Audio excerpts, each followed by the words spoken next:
segment of our Know Your Rights civic engagement program. In this segment, we have two representatives who are going to tell us exactly what is the Alvin Penn Prohibition in Connecticut, and also tell us about Taser reform. So first of all, the Alvin Penn racial profiling prohibition broadly serves to prohibit police departments from racially profiling against our citizens.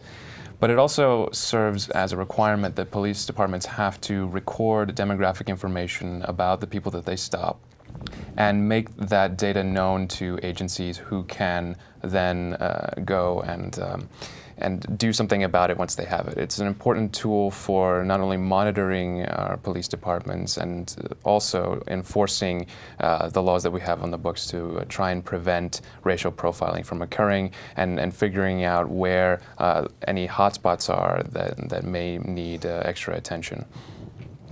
In 2014, the Connecticut legislature passed first of its kind Taser reform legislation, and I will go over some quick highlights from that legislation. So, POST, which is an agency in Connecticut, stands for Police Officer Standards and Training Council, was to come up with model policy that every police department in Connecticut had to either follow a policy that was at least as good as that policy or come up with one that was better.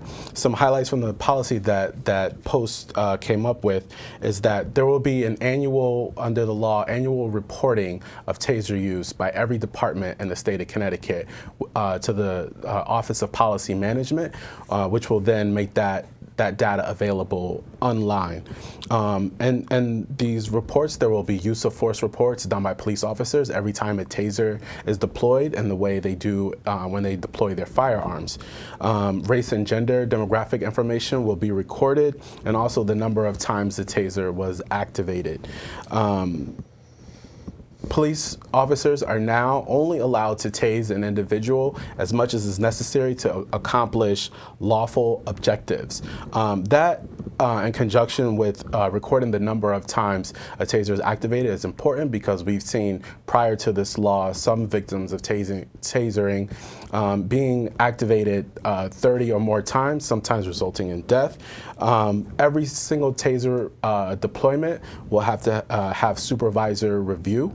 And police officers are no longer allowed to tase someone who is only exercising passive resistance, and they are no longer allowed to use tasers as a punitive measure in order to force compliance.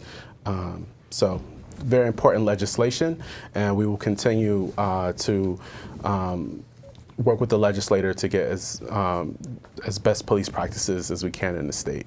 It's important, too, that you know your rights, that you try to empower yourself by making sure you know what your rights are to be free from undue misconduct and to be free from unlawful discrimination. And if you feel that you have been the victim of either police misconduct or unlawful discrimination, that you reach out and contact either the ACLU or the Commission on Human Rights and Opportunities, so that hopefully we can try and help and resolve the situation as best as we can.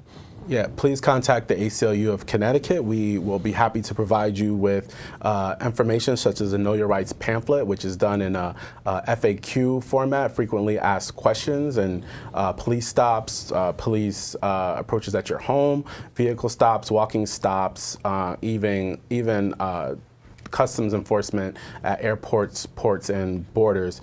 We also have at the ACLU of Connecticut what we call bust cards.